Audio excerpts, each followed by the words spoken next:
అయితే ఇక్కడ మరి తెలుగుదేశం పార్టీ బహిరంగంగా అయితే వాళ్ళ మిత్రుల పార్టీ అది.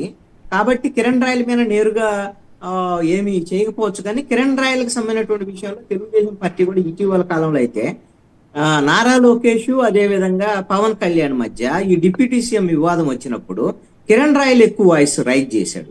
మీరు గిన నారా లోకేష్ గిన డిప్యూటీ సీఎం ఇస్తే మా పవన్ కళ్యాణ్ ని సీఎం చేయండి అంటూ కూడా మాట్లాడినటువంటి మాటలో ఎక్కువగా అతను వాయిస్ రైజ్ చేసినటువంటి పరిస్థితి ఉంది. కాబట్టి తెలుగుదేశం సోషల్ మీడియా కూడా డైరెక్ట్ గానో ఇండైరెక్ట్ గానో కిరణ్ రాయల్ని టార్గెట్ చేసేదానికి అవకాశాలు ఉండొచ్చు. రాజకీయాల్లో ఇవి సర్వసాధారణమైనటువంటి విషయాలు. ఏంటి అంటే ఇలాగా ఒకళ్ళు దొరికినప్పుడు ఒక పార్టీ ఇంకొక పార్టీని టార్గెట్ చేసుకునేటువంటి అవకాశం ఉంటుంది.